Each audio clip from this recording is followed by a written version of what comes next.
This pie shop has better marketing than most startups, and honestly, probably better than yours. And that's a problem because it means your business has no excuse. They started out like most small businesses small as they grow, move on to bigger and better. They start at the farmer's market, then a storefront. And if you're thinking, yeah, it's just a bakery, that's exactly why this matters. Because this is where most businesses are, likely including yours as well.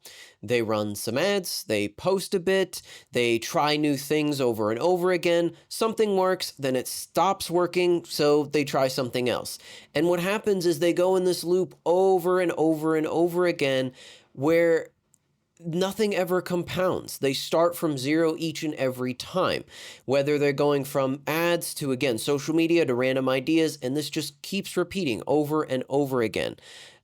Likely, you're probably in this scenario even if you don't realize it.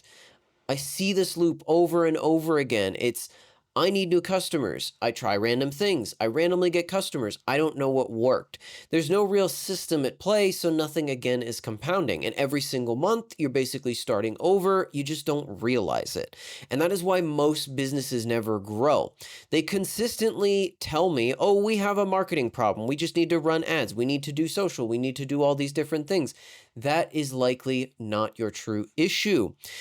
And this proves something in a way that's more uncomfortable. You don't need better marketing, you need a better system. We want to move from thinking that we have a marketing problem to having a predictability problem. If you understand this mindset shift, just like this pie company did, you will be able to grow your business. So what we need to understand is instead of trying to sell more pies, what we did with them is we changed how they sold them. And they introduced a monthly pie club. Now, instead of hoping customers come back, again, we aren't just doing all these random things. We're not fixated on ads. We're not fixated on social. We're not fixated on the website. We're trying to create predictability. And this new mechanism includes revenue built in. It's not just hoping that customers come back. Basically, we want to do one thing with this pie company. We want to increase our lifetime value per customer and have a predictable way to lower our cost to acquire a customer. We turn a one-time purchase into a subscription, into recurring revenue over and over again. But the subscription isn't just the genius part. This is. So first and foremost, that built-in revenue, if we want to look at it visually, is solving a number of key things.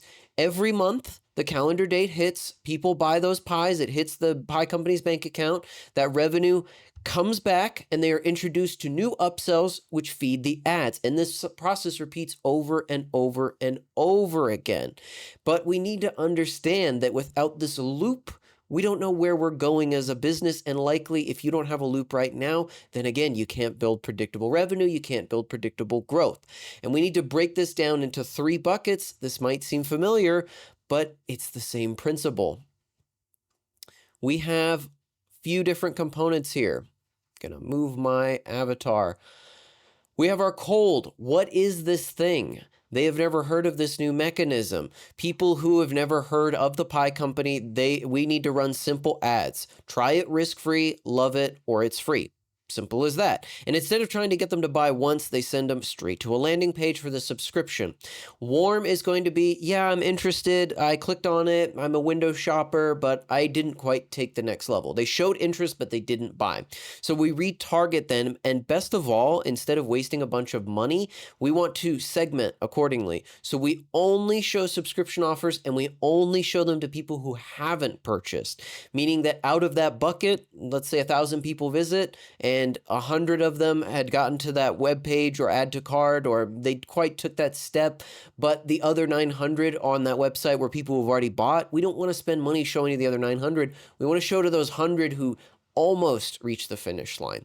So again, retarget to subscription. And then the third pillar is local demand, ready to buy. People nearby who could walk in today. Run simple content. We don't need any crazy videography team. It doesn't need to be cinematic. It doesn't need to be on brand. Just user-generated style content. Things that don't look like ads that create a feeling of missing out. Same principles apply to your business as well. So if you notice here, we're no longer relying on random sales. We're going from cold, what is this thing, to warm, why should I care, to local. Okay, now I want to visit the physical store, and all roads lead to the subscription. And even if they show up backwards, the best part is the local customers will also be interested in the subscription as well. Gives a tremendous opportunity because new people come in, interested people convert, local demand gets captured, and all those feed into a very high lifetime value customer who stays on an active subscription and spends usually an infinite amount of times or until they cancel. And ultimately, we can spend a little bit of money to get a lot of people interested in our stuff. So let's break down how exactly we did this and get into a little bit more specificity on the details. Cold, just to recap, we want to educate and position it as trying risk-free. One-time purchase turns ultimately into going to the landing page or hitting the subscription page. Or if they have not even purchased something, we still want to use our value proposition of try it risk-free and send them to the landing page to get a subscription ultimately. The second component, or our second pillar to recap, is warm. We want to remind and reduce risk while increasing urgency. The retarget for people who didn't buy our pies, we want to pull them back in and give them a reason to act now and act fast. When it comes to retargeting, this is like the cheapest and most efficient way to get people back into your pipeline. Even if you're selling a high ticket thing, even if you're selling a low ticket thing, either one of them works. Yet we also want to understand that we want to segment by intent. If they visited your landing page, they're far more likely to go back to it and book that call with you. If they added to cart but they didn't check out, they are far more likely to make that final leap and check out. Now, finally, local, pretty simple. We want a 10-mile radius from the actual brick and mortar. Somebody's on their phone, doom scrolling. Don't make it look like an ad. You want to make it look like an average reel that they would see within their feed. Social post style, people walking into the store. Now, here's the uncomfortable truth before we dive a little bit too in-depth into this. They're not really winning because they sell pies. Let's face it, you can get a pie at Safeway, at your local grocery store, Fred Meyer, Whole Foods, it doesn't matter. Whatever your local processed churned out pie factory looks like from the major big chains. They're winning because they understand something that most businesses don't, and this is the proof that I'm trying to help you understand and why this applies to you, is that before they sold to everyone, now they are focused on people who want to buy regularly. That is the very first thing. I'm telling you now, if you solve these in order, if you say, okay, we want to get strangers and we want to turn those strangers into interested people, we'll talk about the order in just a second here. We want to also tap into nearby buyers. If we just say, hey, we're just selling pies to everybody who's breathing and has a pulse, like many businesses do, they have no niche, they have no clear, compelling offer, and they lack awareness, then there's no system. Revenue will continuously be random. That is why this pie structure applies to your business as well. Think about it. Niche, offer, awareness. I've preached this multiple amounts of times to multiple businesses, and sometimes people say they're waiting for the right business. They're waiting for me to say like, oh, this will work for brick and mortar. This will work for your IT company. This will work for your SaaS company. This will work for your CPA, for your landscaping. It's the same formula over and over again. And all you have to do is solve these in order. That is why they were able to build their business so successfully. So let's again dive into why that is so important. The niche, the old way is I'm selling to everybody. Whoever wants pie is basically the Breyer niche. Now it's people who buy regularly. How can I get my fans who support my business to make it so easy for them to continuously support me? Gifting, repeat buyers, people who want to send these out to friends and family, corporate and events, all of these increase perceived value and they make it so it's easier to speak the language of who you're talking to. The same thing I'm saying right now about how this applies to this pie business is ironically what they were following here. If I wanted to make a corporate gift giving ad, for instance, then the positioning instantly changes from buy this pie to, well, you can give your client the same boring gift you gave them last year, or you can give them something they actually want. Try Pie Cub, it's risk free, blah, blah, blah. And that moves us into our offer stage, which the old offer, as many brick and mortar businesses are, as really many businesses are, is come visit and buy my thing. In their case, come visit, buy my pie. Visit my website and buy my thing. We're local, we're friendly, we're like a family. That's not a compelling enough offer for somebody to actually move.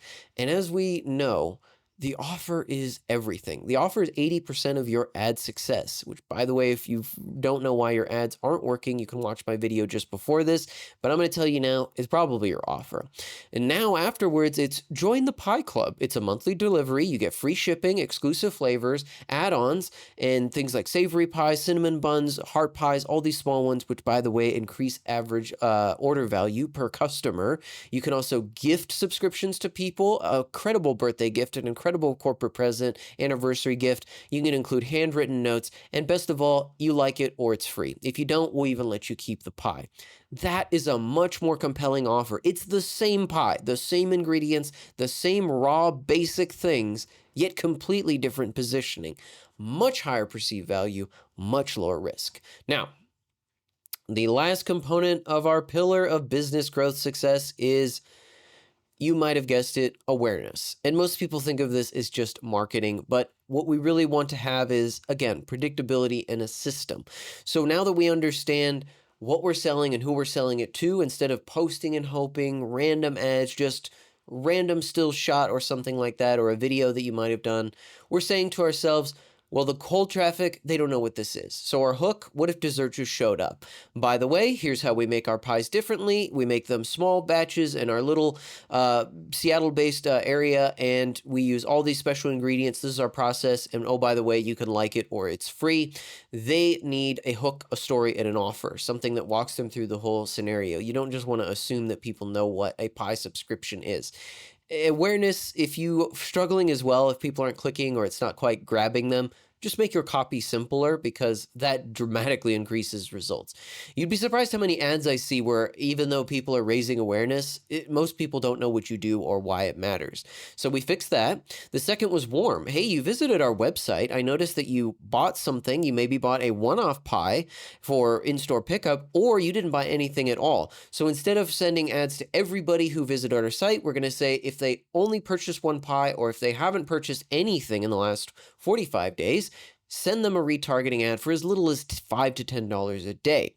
And finally, we have our local loop. Our local loop is getting people into the store. The store is feeding the in-store subscriptions, the store is feeding subscriptions as well as individual pie slices. It is creating that sense of community.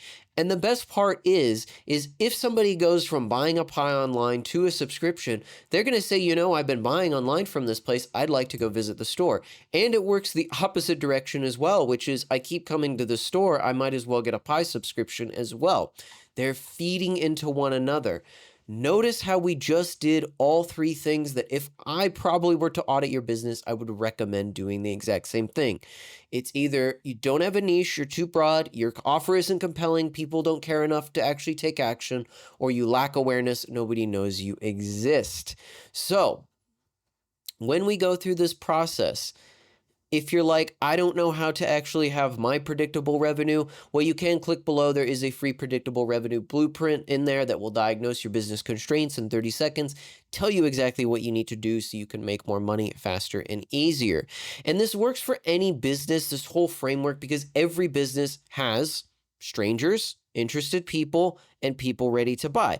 But if you don't have a system for all three, you'll still be stuck in this loop, trying random things that never compound, only looking for people and only selling to the smallest amount of people who understand what you do and are ready to buy. You're missing out on 80 to 90% of the entire market. And worst of all, you'll always be stuck in this loop where your operating expenses, the cost to run the business, increases at the same time as how much revenue. You make more, but you also have to spend more. So instead of asking, how do I get more customers? Ask yourself, which part of my system is my business missing? And if you want this mapped out into something that you can actually use, again, I put the exact one-page blueprint inside of there in 30 seconds. The link is in the pinned description and comment. Because if a pie shop can build something like this, what is your excuse? Now, I hope this video was valuable and eye-opening to you because you can actually build the successful business you want. You just need to find the one thing holding it back. And make sure you do also subscribe. I put out a video like this every single week. Comment below with what your business is struggling with so I can answer it personally as well as make content on how to solve your problems. But that's all I got for you this week. Until then, I'll see you next time.